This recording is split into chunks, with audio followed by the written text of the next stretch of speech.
Okay, welcome everybody.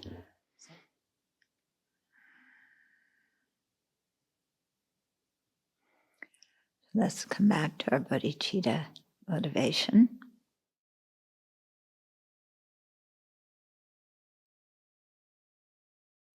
And be in harmony in terms of our motivation. All of us seeking Buddhahood with the wish to be of greatest benefit to all beings.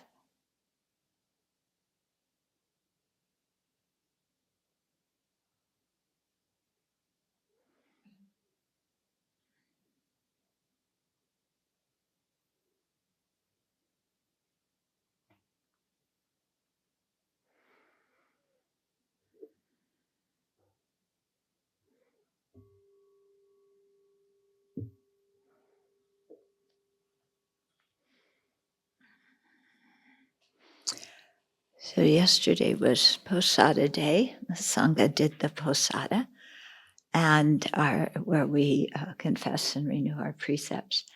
And when we begin the Posada ceremony, somebody asks, "Is the Sangha in harmony?" Okay, so because in order to recite the Pratimoksha together, we have to be in harmony. So their harmony means that we share the same precepts. We all respect the Buddha, Dharma, Sangha.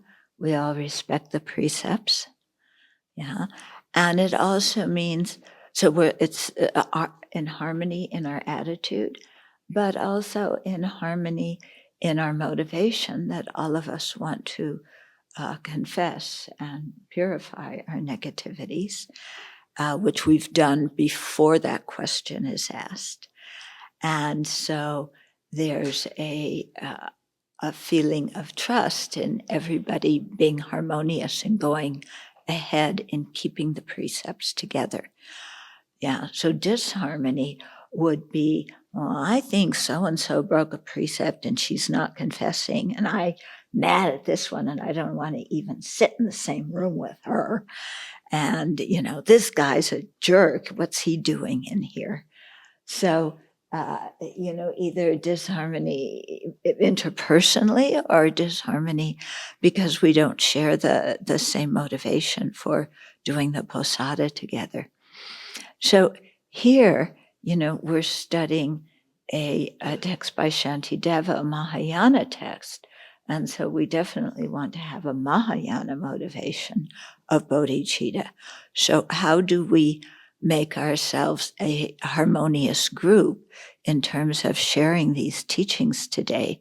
It's by generating the bodhicitta so that we're all on the same page with the same motivation. Okay? Yeah, and somebody's not hanging out in a corner saying, well, I really don't care about all sentient beings. I just want to get liberated myself. No, nobody's hanging out doing that. And nobody's kind of looking around and saying, well, I have bodhicitta for all sentient beings, except this dimwit, who got the carrots wrong. Yeah, because if we leave one sentient being out of our bodhicitta, or out of our compassion, I should say, then it's impossible to have bodhicitta, because bodhicitta has to be for all sentient beings. And without bodhicitta, there's no way we can get fully awakened. Okay? So, as a group, we want to be harmonious in our own hearts towards everybody else, and then share the same motivation and be in harmony that way. Yeah. And hopefully be kind to each other too. You'll remember in lots of times in the EML, I'll talk about the 6 harmonies that are taught in the Vinaya. Yeah. So those are quite important, and if we really exert ourselves to be in harmony, it has a very powerful effect on us individually and as a group, and on all the people who come here or engage with us. Yeah. Okay, so I know I left off around verse 32, 33, but I'm doing something that I never thought I would do, which is review the verses on the Samkhyas.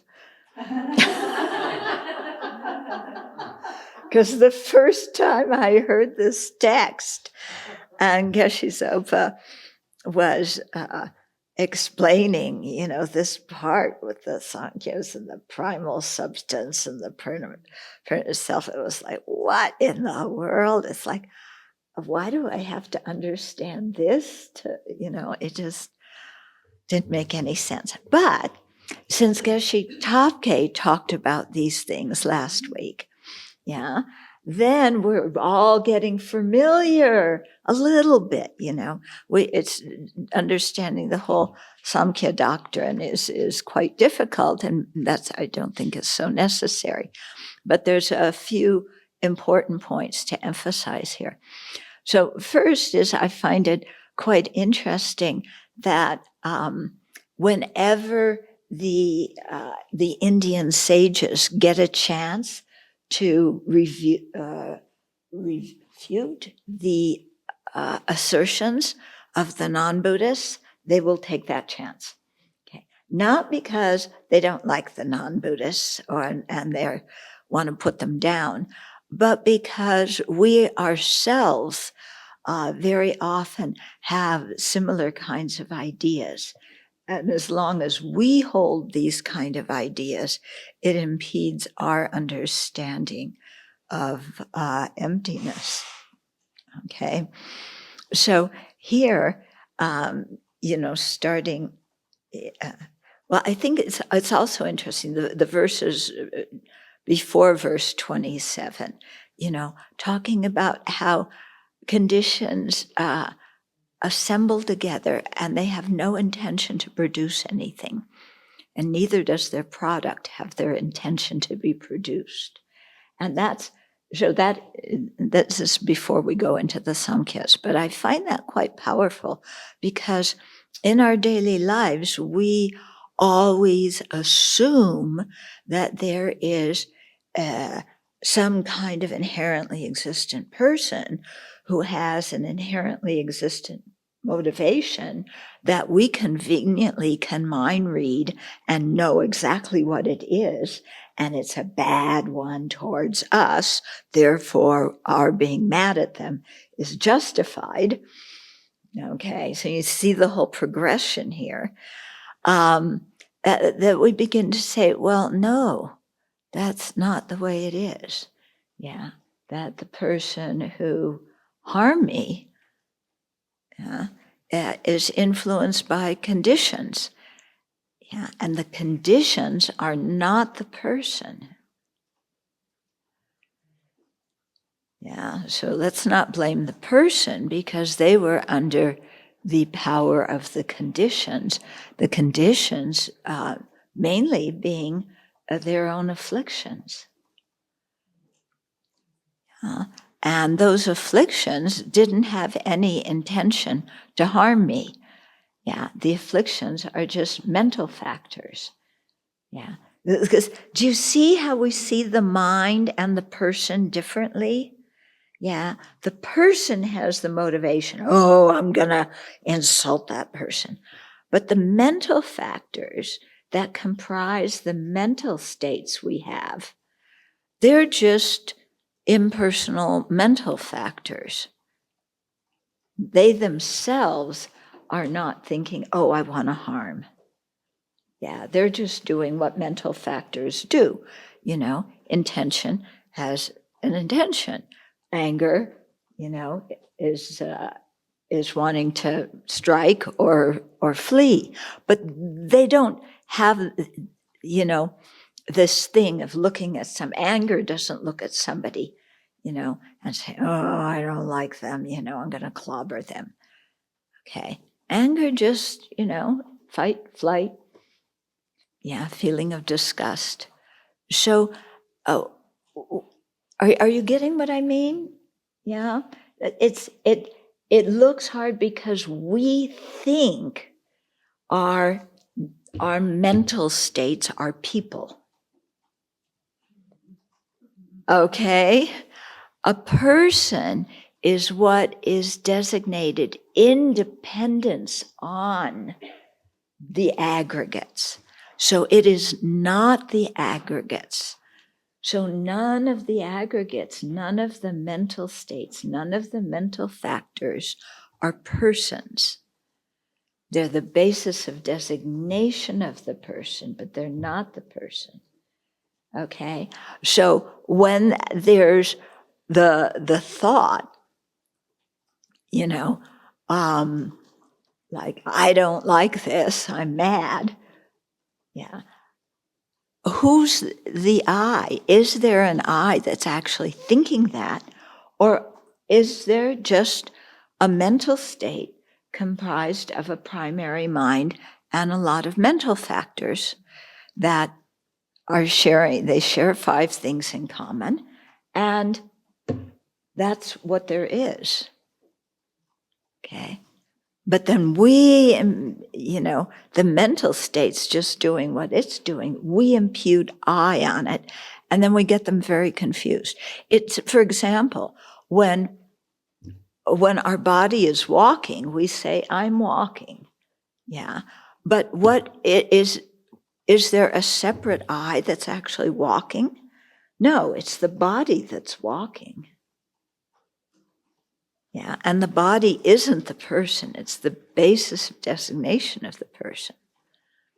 So it can be kind of interesting for us to create a little bit of space sometimes. Yeah. And say, okay, we designate I based on the aggregates, but the aggregates are not the I. They are not the person. So the body is not sitting there or standing there thinking, I'm going to walk. Is it? The body just walks. It doesn't think, I'm going to walk. Okay? So similarly, anger doesn't think, I'm going to hurt somebody's feelings. It's just anger. You look quite puzzled.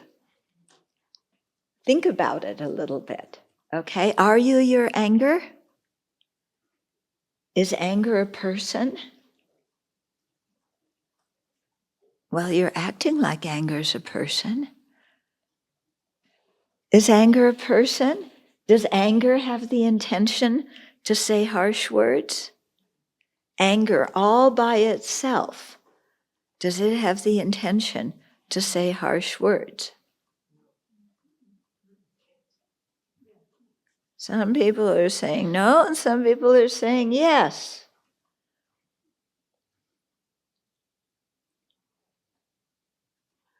When you are mad at somebody, you said, he called me a jerk. You don't say, his anger called me a jerk. Did his anger call you a jerk? All by itself, his anger? No. Okay. There was anger, there was intention, there was inappropriate attention, there were past habits, there was the seed of anger. You have a whole bunch of conditions coming together. Yeah. And independence on that, we say, he called me a jerk. But none of those conditions individually by themselves called you a jerk. Okay? So you kind of got to think about this. The mental factors, the body and the mind, are impersonal phenomena. This really gives us the jitters. Okay? Because we think we're quite attached to our body and mind, and to think that they aren't a person, then who in the world am I if it's not my body and mind? And if I, this inherently existent, independent I who's in control, is not in control because all these mental factors and previous conditions and previous causes are pushing it. Yeah? Do you think when you intend to do something that this is a completely new event in your mind, that there's a real you who's thinking it? It feels this way, doesn't it? It's like, I'm going to move my hand. Look, there's a real me, independent me, that can control this and say, move, and the body follows instructions. Move. Okay. Now, is there an independent I that's controlling this body and saying, move? If so, what is it? Find that independent I. Tell me what it is. Does your body by itself say move? Does your body have the intention to move?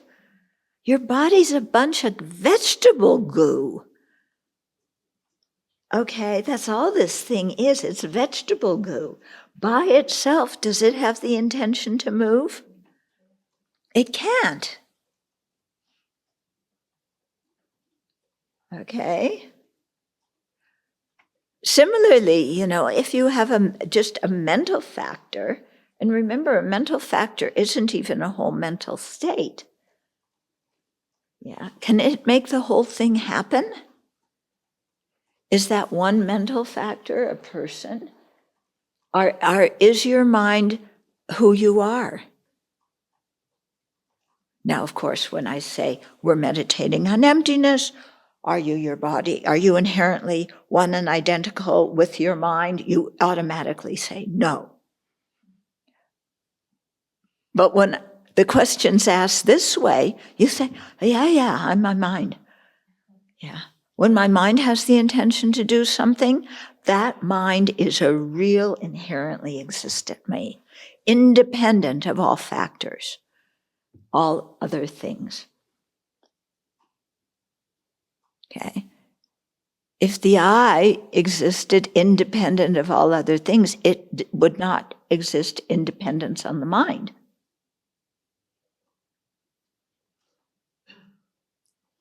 Okay?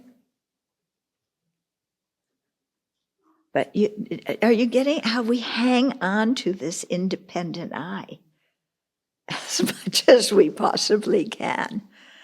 Yeah. Anyway, okay, these conditions that assemble together have no intention to produce anything. So what are the conditions? Your body, your mind, the mental factors, all these things, none of them are saying, I'm going to insult somebody. But together, with all of them contributing, words come out of our mouth. And that depends also on the body. But there's no I in control making all of that happen. Okay. So we like to think we're in control. Yeah, there's an independent me, and I will make all my own decisions. So leave me alone. Okay? I don't need anybody else. I'm independent. I think for myself. I do what I want. And we really believe there's that kind of person in there. We feel it, don't we? Yeah. And we say, it exists because I feel it. Yeah. Does everything we feel exist?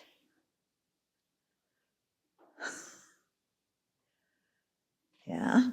If there were an independent person like that, then it could not be influenced by the anger in our mind, because the mind would be independent of the I. The I and the mind would be independent. Okay. So then the mind could have a lot of emotions, but I wouldn't have them. Yeah, because they're independent. Anyway, okay, think about it. So here, starting verse 27, okay, here's the Samkhya. So the primal substance is some kind of amorphous, independent, permanent substance out of which everything except the self arises. Okay? Now, when we hear that they have 25 different categories and samkhyas, and it all sounds a bit nutty, we don't understand it. But you read some New Age newspaper, and you're going to find some view about, we're all coming out of the same substance, so we're all one at the end, and everything in the universe, human beings, rhinoceroses, everything comes out of this substance and dissolves into it. It sounds great, doesn't it? Yeah, it sounds really good, except if you start examining it, it doesn't make much sense. Okay, so, it's the same kind of thing here. And also, similar with the self that the Samkhyas, talk about. They say there's a permanent self. And we often feel that way, don't we? Yeah, there's a permanent me. Here I am. At the time of death, my body goes away, my mind goes away, but my soul is still here. And nothing can destroy my soul. And that's the essence of me. Yeah? Do you have that feeling somewhere? We were taught it, many of us as children. Actually, that view of an independent self is an artificial view. It's not even an innate one. It's one that human beings made up in a philosophy. And it's very comforting to think that there's this permanent me that nothing can destroy. Come hell or high water, I exist. Okay?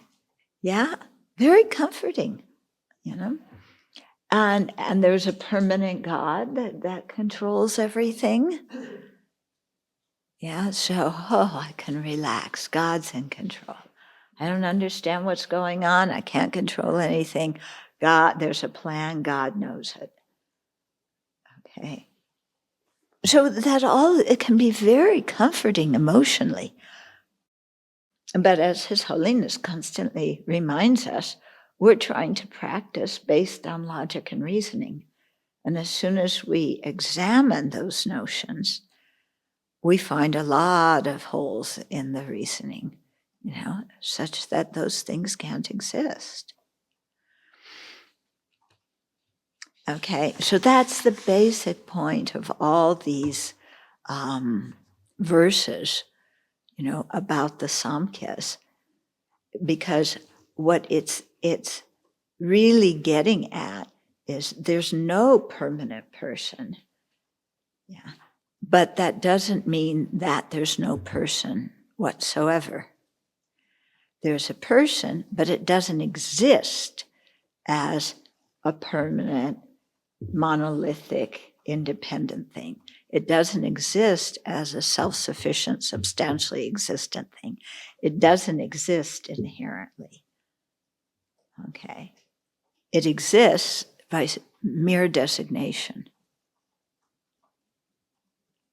Okay. So they often say the the self as well as the building, all phenomena are mere names. It doesn't mean that they're sounds. It doesn't mean literally that they're sounds and names. It means they, that they exist in dependence on the conceptual mind that gives them a name. And that's the only way they exist. And as much as we search in, that basis of designation, we cannot find anything that is that object. Yeah. Even though we feel it, like there's something here that's really a table, don't you think? And something here that's really a microphone. Looks that way. Because any person walking in the room would know this is a table and this is a microphone. Yeah? So there must be something in it, yeah, that can be identified as being that object. So what inside of this is a microphone? This little bubble at the top, the neck, whatever wires there are inside. What is the microphone? What is the table? Is it the wood or the nails or the top or the bottom? Okay. So what we get at is that things exist dependent on other phenomena. And we say those words, but inside our mind, there is a brick wall saying, no way. I am here, I exist. And I'm not just something designated on a bunch of vegetable goo and a bunch of amorphous mental factors and primary minds. Yeah, there's in there real me. And I've got to defend that me. Yeah, because there's me and there's other. This is exactly what Geshe Topke said last week, isn't there? There's me and there's other. So if you got to choose who's most important, you know who wins. Me. And then there's this whole huge world, and we look at it through this tiny periscope of me and how it affects me. And everything has value in terms of how it affects me, not in terms of how it affects any other living being, unless it's somebody else I'm attached to. Then it, kind of has some value. But the real thing is how it affects me.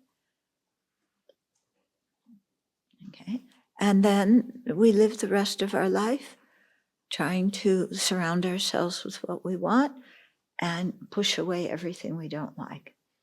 And that's the summation of our life. Grab and push. Grab and push. Yeah? And that's what a samsaric life in the desire realm is all about. Okay? Do you want to live your life like that? Yeah? Does that worldview make any sense to you when you really think about it? That I'm more important than anybody else? I mean, why? Why am I more important? The only reason is because I'm me. What kind of reason is that? It's like, you do this, why? Because I said so. What kind of reason is that?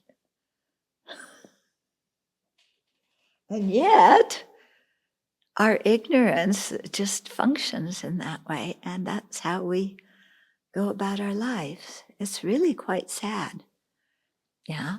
So when we can look at other sentient beings and see them as controlled by that ignorant mind that thinks in this way, and because they're controlled by their ignorance and thus their attachment and their anger, as a person, they are not in control. They're being pushed by their afflictions, by their previous habits. Then why should we be angry at them? They are not independent people in control. They are controlled by their afflictions. Okay, and we are too. And we have some virtuous minds mixed in there. So sometimes we're controlled by them too. That's nice, isn't there? Isn't it? You know? And so much of it depends on habit. What we have strengthened in not only this life, but previous lives. Whatever habits we have strengthened, then, we are creatures of habit, and those things come to the forefront. And that's why, when babies are born, every baby has a personality already. Yeah. Even they come out of the womb, they are not blank slates. They do not all act alike. Ask any parent. Yeah. Oh, there's one. The only one in the room. Yeah, unless somebody's hiding out. Yeah. Did your daughter come out with a personality or as a blank slate? Yes, she definitely had a personality, and her cousins too, and they were all so different. And she was a very placid and she's a very sweet baby. And my niece, she was a colicky baby, and she would scream and scream and scream for a long time. And my nephew was a terrible boy. He was hard to be around. So they all they all had their own personalities. Yeah, they're all different. Yeah, they come in with karma. So their personality is not fixed. A personality is just what we designate on a bunch of habits. Okay, but because they're a bunch of habits, and conditioning, they can be changed. And so, that's what education does for us. Yeah, that's what, when parents are raising children, what they're doing is helping them create good habits or counteract bad habits. Okay. So what we're training here by doing this kind of looking at what is the person, then it's really changing our outlook on what people are and why they do the things they do, and thus what is a proper way to respond to them. Okay, so for example, have you ever been with somebody who is out of control? They're so angry, they're out of control. Or they're a little kid. Have you ever been with a little kid who's having a temper tantrum? Yeah. Can that kid independently control what's going on? No, they're completely pushed by their ignorance and their anger and their discontent and everything going into that mental state. Are they in control? No. Okay. So they are under the control of their afflictions, of their conditions. Yeah. When they, one of the things we try and teach kids is how to control at least the expression of their emotions. But is there an independent I controlling that? Okay. I mean, there's an interesting verse here. After you do all this, verse 31, hence, everything is governed by other factors, which in turn are governed by other factors. And in this way, nothing governs itself. Having understood this, I should not become angry with phenomena which are like apparitions. Yeah. Apparitions are just appearances. Yeah. when you're in Disneyland, and at least in the old days when you got off the Matterhorn, I'm sure they've changed it now. But, in the old days when you got off the Matterhorn ride and you were coming out of the Matterhorn and you looked in front of you and there was a mirror and you're sitting next to a ghost. Yeah, do you remember that? There's a ghost sitting next to you. Was that haunted house? That was haunted house. That was, yeah, and that's at Disneyland. Yes, but that's not Matterhorn. Oh, yeah, sorry. Matterhorn, you come out screaming. Sorry. Screaming and throwing up. And you call that fun. Isn't that fun?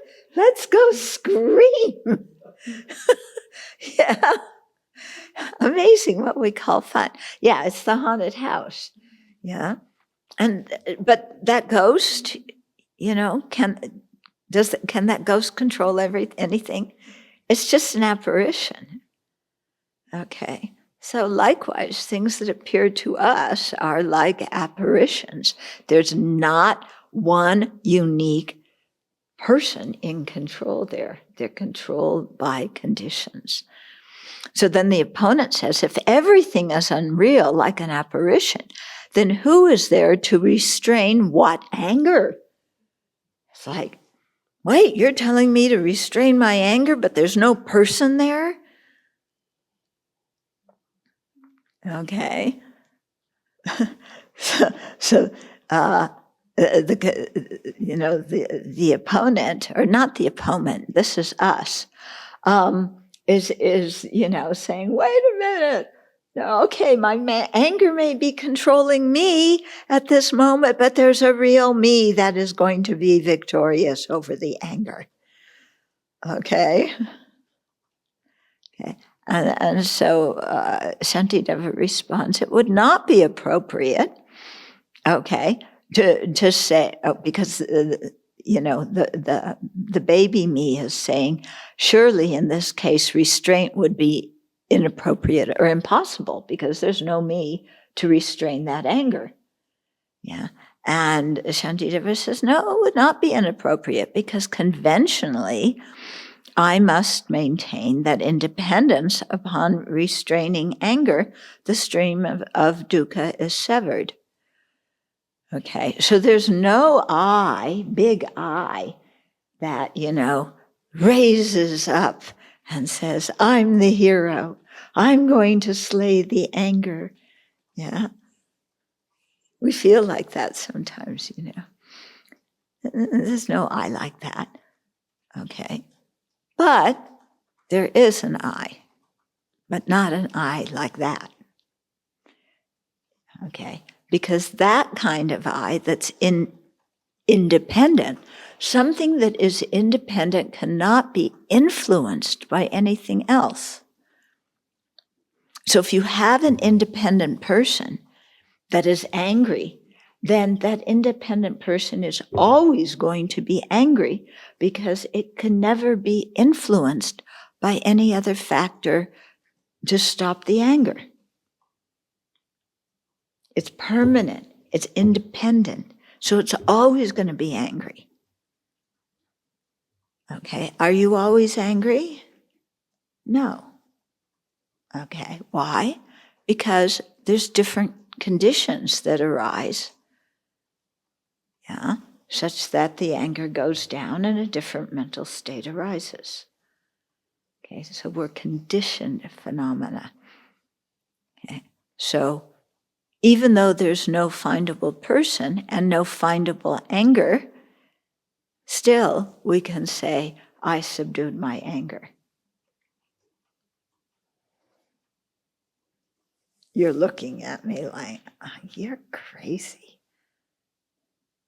But think about it. If there is an independent person, can it do anything? Really think about what an independent person would be like. What a permanent person would be like. Really think about what it would be like. Yeah, if it's permanent, it means it doesn't change moment by moment. Okay? It's independent. It's not going to be influenced by other factors. In fact, when we talk about a soul, independent means that it's just independent of the aggregates altogether. Body and mind are here, soul is here. Okay, is that reasonable? So it's really interesting. Don't just recite the words, but bring up, what this thing would look like and what it would behave like. And then ask yourself, is it possible for something like that to exist?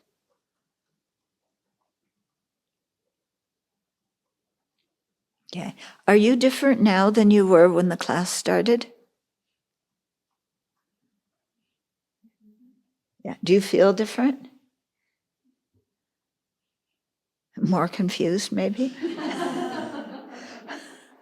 Okay. If you were permanent, or if your mind were permanent, or if anything were permanent, if my words were permanent, could anything about you change so that you're different now? If my words were permanent, you would have an endless cycle. I don't know which word you would have an endless cycle of, but some word,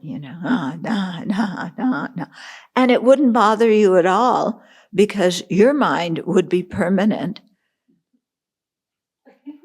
in that same mental state, listening to that same voice drone on and on, repeating itself.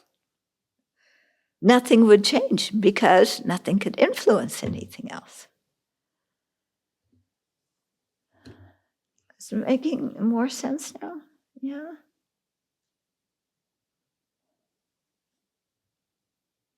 So when you're upset, why do you seek your comfort food? Yeah. What's your comfort food? Huh? What's your comfort food? What? A cup of tea? Milo. Oh, yes. Milo. What? Chocolate. Sugar. Butter. Some people are salt people. Yeah. Yeah. So what do we go for refuge to when we're upset? Usually some kind of comfort food, it could be some other object too, but comfort food is, it's up there. Okay. Now, why do you go for comfort food when you're upset? If you're independent and the food is independent, how would eating that food affect you?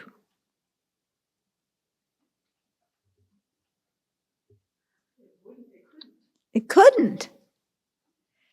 In fact, if you put it in your mouth, you couldn't even chew it or swallow it if it's tea, because it's permanent and it doesn't change. Or even if you swallowed it, you'd have that whole cup of tea in your tum-tum, or that whole big bar of chocolate all in one piece in your stomach, because it didn't change. Okay? So think about it. Yeah, we see things as fixed like that, but if they actually were, could anything function in this world? Impossible. Okay?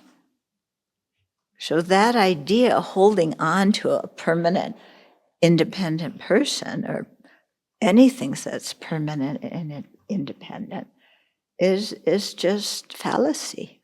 Yeah? It's false news, fake news, conspiracy theories. What's the difference between fake news and conspiracy theories? Yeah? I don't know. There must be some difference beside the spelling. But anyway. Fake news can just be alternative facts. Conspiracy theories have a bigger story. Yeah, but there are all alternative facts too. Yeah, none of it actually happened, whether it's fake news or a conspiracy theory. Intention that fake news can be also out of ignorance and conspiracy more intentional. You think so? I think fake news is quite intentional. Yeah. Yeah. Interesting. We all think we know what fake news is, but we can't agree on a definition. Interesting, isn't it? Okay, let's go on. We'll leave the Samkhya's with their permanent self. Okay. So verse 33, so when one sees an enemy or even a friend committing an improper action, by thinking that such things arise from conditions, I shall remain in a happy frame of mind. Okay, so we get unhappy when we see somebody acting inappropriately because we think they have quite an independent intention that they thought of by themselves to harm. Okay, but actually what's going on is they are being pushed by their past habits, by, various mental states and mental factors coming together. Okay, so everything that's going on depends on conditions. It's like how do you ever do things and think, why am I doing this? And then you think, oh, I was taught this as a child. Yeah. I mean, why do people go to therapy? Because so often you want to undo previous conditioning that you gained as a child. Yeah. So that already is saying, yes, I am just a product of conditioning. And I am not any of those conditions, because if I were inherently union one with any one of those conditions, and I was permanent and it was permanent, then none of it could be changed. Okay. So then you're paying all this money for therapy without really believing anything's going to happen. That doesn't make any sense. Yeah.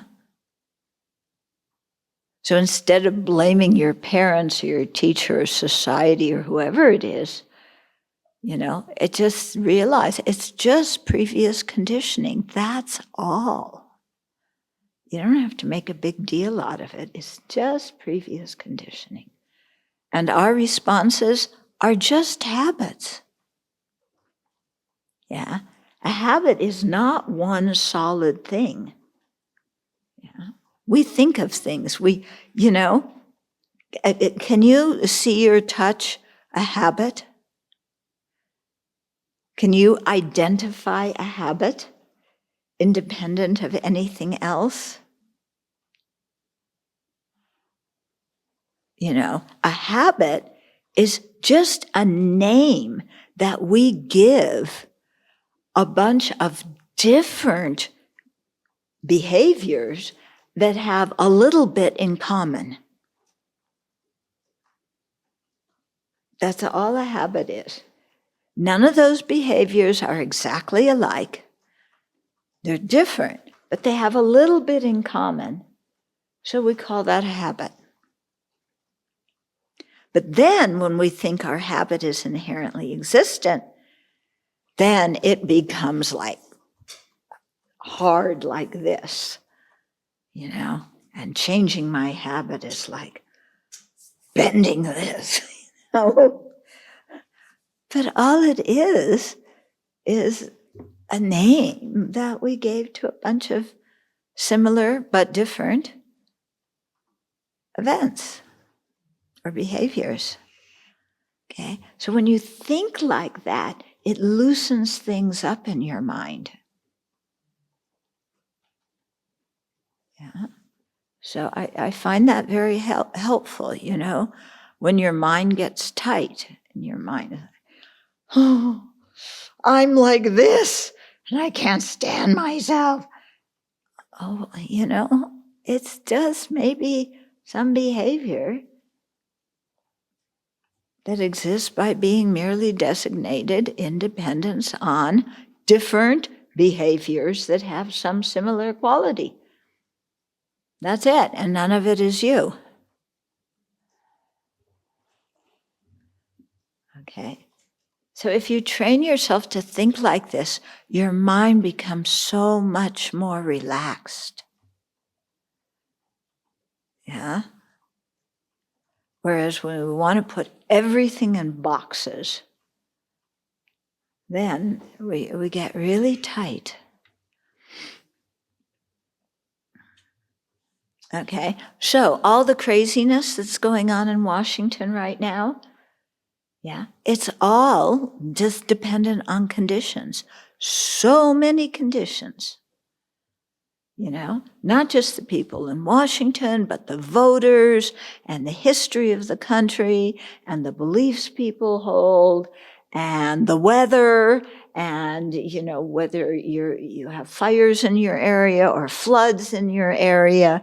I mean, there's so many conditions, yeah, that are affecting what's happening. And we can't just label one of them and we can't just label one person. Yeah. It's so tempting. We want to pin everything on one person. Okay. So 34. If things were brought into being by choice, then since no one wishes to suffer, suffering would not occur to any embodied creature. So if we were an independent person who had control over our mind, who could choose without anything else influencing our choice, would we choose to suffer? No. So if we are independent people and can choose anything without being influenced by any other factors, why then are we suffering? It wouldn't make any sense, would it? We should be able to control the suffering and not put ourselves in situations that make us miserable. And not even this life, but also, you know, the karma we created in previous lives. I mean, do you think living beings are rational and make rational choices? When you look around in the world, yeah, when you look in your own life, okay, remember being a teenager, okay, yeah. Were you rational then? Yeah, I thought I was almost, when you're a teenager, you think you know everything. So I thought everything I thought was rational because I'm almost enlightened, I know everything. And then I have to deal with my dumb parents. But from this perspective, was I rational in some of the choices I made as a teenager or as a young adult? Yeah, who did stupid things? Yeah, we should tell some of our stupid things some days. Did you do stupid things that could have been very physically dangerous to you? Yeah, things that your parents told you never to do, and you did them anyway? Otherwise, what's the fun? Yeah. So, yeah. And did you at that time think you were being completely making a rational, informed decision that you yourself made independent of anybody else? What? That was the point. Yes, that was the point. I'm independent. That's why whatever my parents say, I'm going to do the opposite. Because I don't exist in relationship to them. Which is why my intention is to do the opposite. Yeah. They don't influence me at all. Yeah. So you see, when there's a rebellious mind, we are very much hooked by what or who we are rebelling against. Yeah. Which means we're influenced by it. But we feel like we're independent of it. Okay. So when you really look at the quote, quote, logic in your mind, how much of it is really reasonable?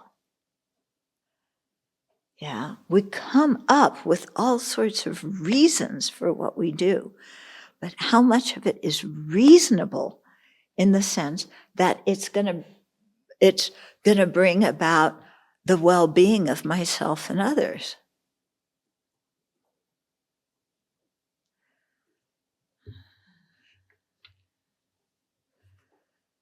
Okay, so if things were brought into being by choice, then since no one wishes to suffer, suffering would not occur to any embodied being.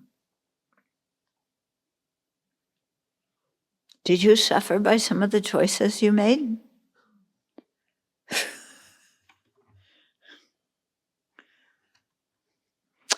"35.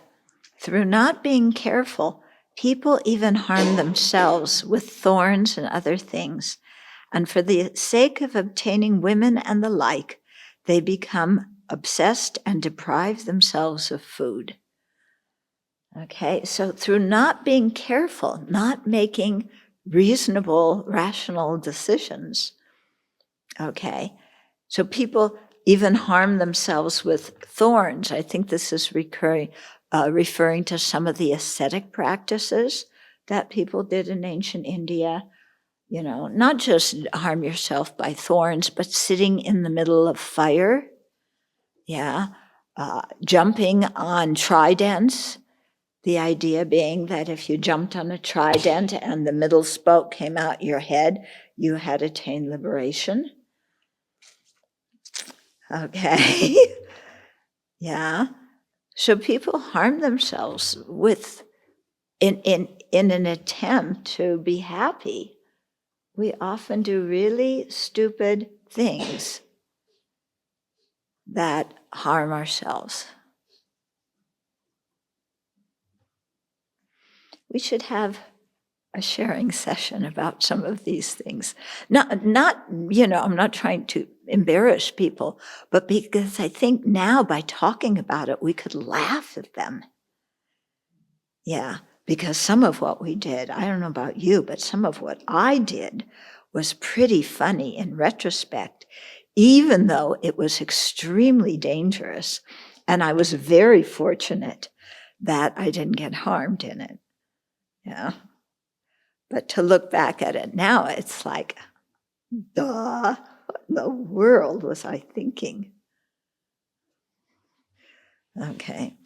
And for the sake of obtaining women or men or cats or dogs or whatever it is you are craving, yeah, people become obsessed and deprive themselves of food. Okay. So there must have been some ancient Indian practice where you fast in order to find a mate or something. Yeah. This brings to mind anorexia and bulimia, and how that is so rampant with this excessive emphasis on physical beauty and having to have certain weight, certain look. And so, Yeah. They harm themselves, people, for that reason. Yep. And when they're doing it, they don't think they're harming themselves. They think, I'm helping myself by making myself more attractive. And I'll be happier this way. And yet, especially with anorexia, you could die. Yeah. And bulimia certainly doesn't bring goodness. Yeah. So we do lots of things. I mean, this whole bit with motorcycle people who they really don't want to wear helmets. Yeah. And I want to ride my bike and, feel the wind and feel the freedom from it. And I don't like these rules about having to wear a helmet. And yet what happens when they go without helmets and they get in an accident? Okay. So for a little bit of fun, my goodness, I'm talking like my mother.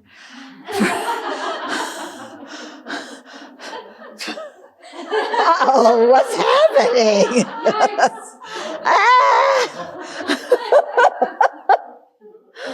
Get me out of here. For a little bit of happiness, we endanger our lives. Yeah. Okay, Mom, yeah. You were right sometimes, not all the time. Not all the time, sometimes. Yeah. Vane, before COVID, one of our younger guests was here explaining that in some high schools in some parts of this country, it's very trendy now for young kids to go for plastic surgery. So they get a nose job, they do some slight tweaking of their appearance or something. And then, that just can't stop, it'll just continue for the rest of their lives, and how tragic that is. Yeah. Yeah. Also the spread of STDs, people wanting happiness and they wind up with an STD instead. So there's so many examples of this. Okay. So, and verse 36, and there are some who injure themselves through the unmeritorious deeds of hanging themselves, leaping from cliffs, eating poison and unhealthy food. Okay, so again, there must have been some kind of spiritual practice, if you can if you survive these things, it means you have realizations. But also just on an ordinary level, yeah. Why do people commit suicide? They're trying to be happy. Yeah, it's an effort to be happy. And it deprives them of their life. Okay. Leaping from cliffs, all this space tourism. Yeah, it's an attempt to be happy, isn't it? You can't be happy on Earth. So let's sit squashed together with a bunch of other people and wear these funny confining clothes and look out a window, and pay how many thousands of dollars or millions of dollars? I don't even know. I didn't look at the ticket price. Yeah. They float too, weightless. Yeah. Oh. So if you want to lose weight, yeah. If you don't like your body because you're too heavy, go up there and be weightless. Yeah. I mean, look at what we do. Leaping from cliffs. Yeah. I'm going to say parasailing, and then somebody's going to go, don't criticize my sport, it's fun. Well, how about walking across Niagara Falls on a wire, or walking across big skyscrapers in a city on a wire? People do that to be happy. $250,000. 250? Yeah, Yeah, that's that's the going rate. the going rate. And yeah, we can bargain them down. Yeah, we're monastics. They should give us. Yeah, they should give us a deal. One. Yeah. Yeah, we'll pray for them while we're up there. Okay. Eating poison. People eat poison to be happy. And unhealthy food. Oh my goodness, all of us are doing that, aren't we? Yeah, it's actually very difficult to have healthy food now. Yeah, because, if you're in a hurry and you just want something quick and the food, forget going to Jack in the Box, even at the grocery store, so much is processed. Yeah. Okay, so we do so many things in an attempt to be happy, and we create a lot of negative karma in the process, and we often injure ourselves in the process, but the intention is to be happy. So if there were a real independent person who was completely rational and in control, it could, make these choices such that we didn't get injured, and we wound up happy from these choices. But the person who makes the choices, who makes the choices? Yeah. Is it a rational person, or is it just a bunch of different conditions coming together? If, when under the influence of disturbing conceptions, people will even kill their treasured selves, how can they be expected not to cause harm to the bodies of other living beings? Okay, so when we are angry because somebody is harming our body, and they have no right to harm my body, think about it. People, when they're under the influence of afflictions, they will kill even themselves. And the self, this body is, our quote, quote, self, our, whatever we consider the self, is what's ever most important to us. And yet we will even kill it under the influence of disturbing conceptions. So if we will even harm ourselves through thorns and depriving ourselves of food and inappropriate sex and hanging themselves, leaping off of cliffs, eating poison and unhealthy food, all in the attempt to be happy for ourselves. Yeah. How can we, and under the influence of our afflictions, we even harm ourselves in an attempt to be happy. Is it any wonder that other people harm other people? Why are we so surprised? Yeah, because they're completely under. This is the power of the afflictions, that the afflictions will make us even harm what is most treasured to ourselves. So then, what is going to prevent us from harming the bodies of others? Yeah. And how often do we have, for women, one of the, when they're murdered, who is most likely to murder them? Not somebody hiding in the bushes, but a partner.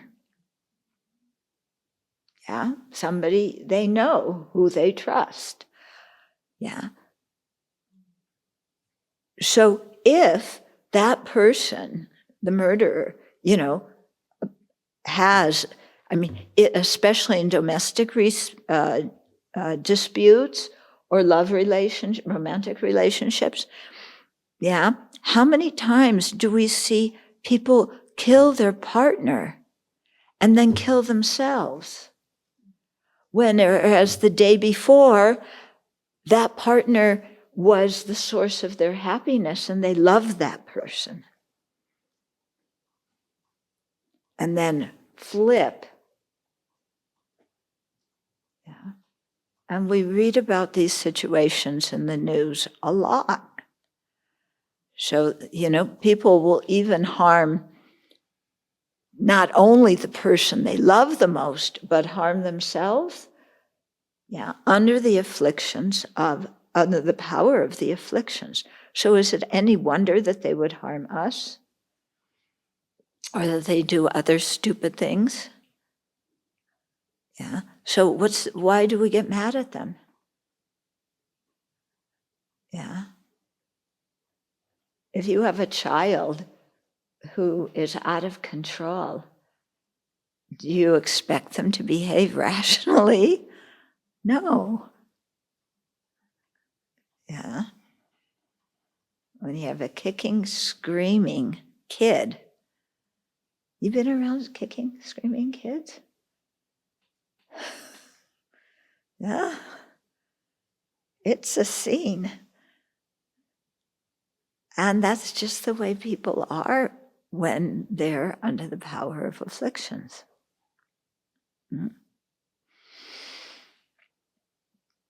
So, is it any wonder that these things happen? No. So 38, even if I cannot develop compassion for all such people who through the arising of disturbing conceptions and afflictions set out to try and kill me and so forth, the last thing I should do is to become angry with them. So even if I can't have compassion for them for being under the control of afflictions, even if they're trying to kill me, at least I should not be angry with them, even if I can't have compassion. Okay, because they're totally under the control of their afflictions. So when we get angry at somebody, who didn't do the things the way we want them done, who's the foolish person?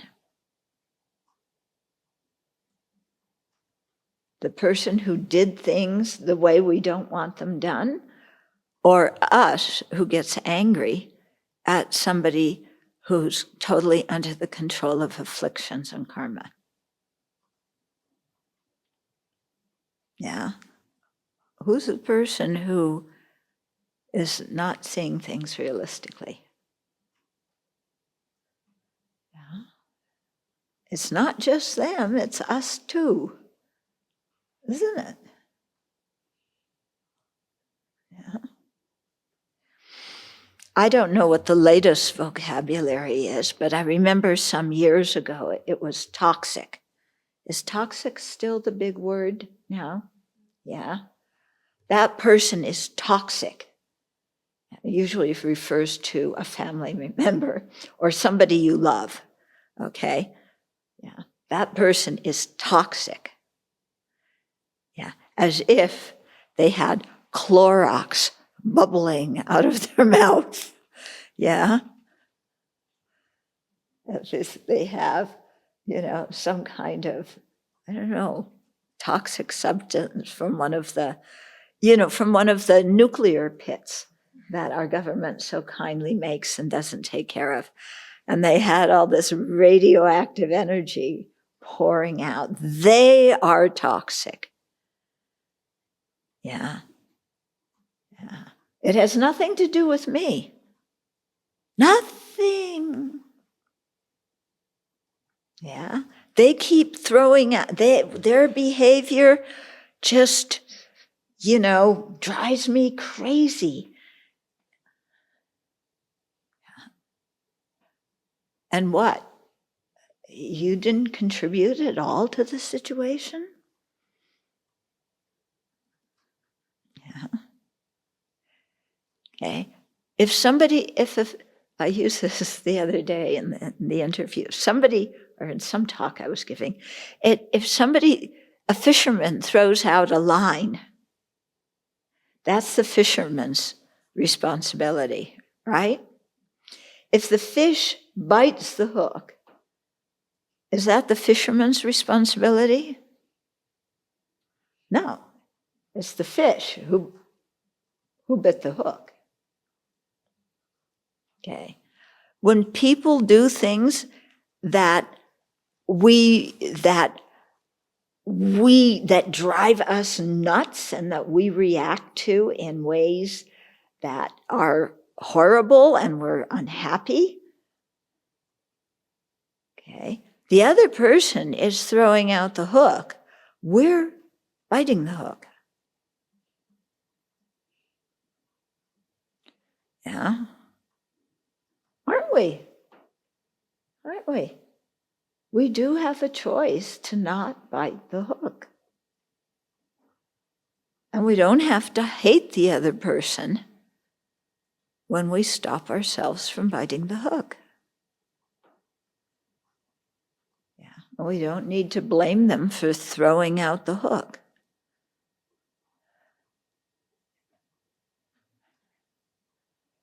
Okay. So why do we become angry at other people when somehow our mind has bitten the hook? So everything we're studying here in this whole chapter is an antidote to biting the hook. Okay? So if you don't want to bite the hook, don't blame the person who throws out the hook because you can't control them. Study this chapter. Think of times when you've bitten the hook and back up the movie to before you've bitten it, when your mind's starting to go out of control. Or after you've bitten it and your mind is going out of control. And practice one of these ways of looking at the situation until you can really see in your heart that what was going on in your own mind wasn't making much sense.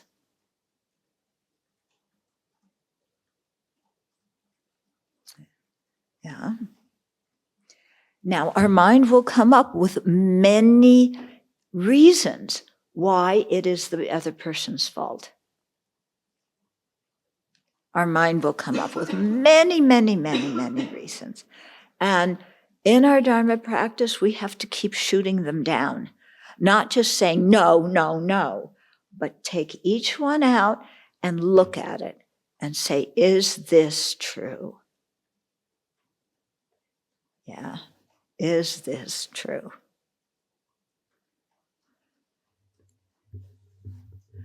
Well, they put me down, so I had no choice but to become defensive and stick up for myself and get angry at them because they're always putting me down. So we don't even see our defensiveness and our anger as a choice. That's how conditioned we are, that the anger arises, the defensiveness arises, as if that's the only possible way we could respond when somebody acts that way. Yeah. So actually, we do believe in conditioning, don't we? Yeah. I'm conditioned by it's not my afflictions, it's my reasoning that's conditioning me to get mad at this person because they always put me down. What's my reasoning? Why do I have to get mad at them and defend myself? Because if I don't, then my reputation is ruined. And if my reputation is ruined, then I am nothing.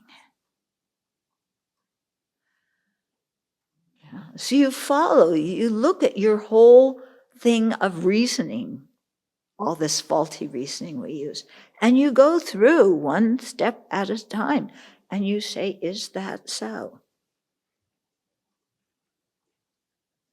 Yeah, is that true? I'm done for when my reputation is ruined. I am nothing. I am worthless. Is that true?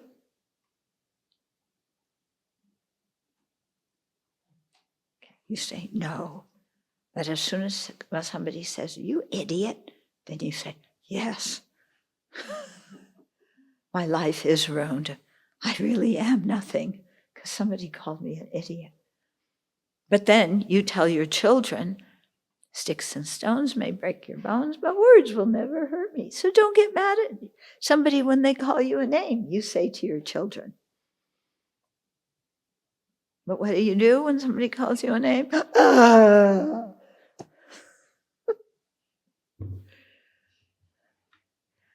Okay.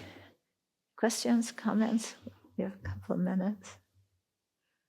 Just the start of a thought. So, Okay. but for much of your talk, I've been thinking about the prison system that exists in many countries and how it's a horror story. And, you know, these people in prison, many of them, well, first of all, many of them are not.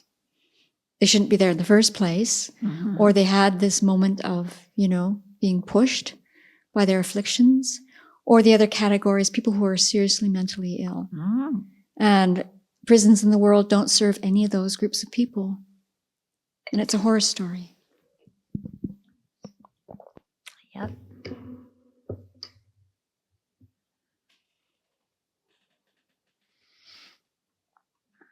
By the way, read the book in our library, The Master Plan by Chris Wilson.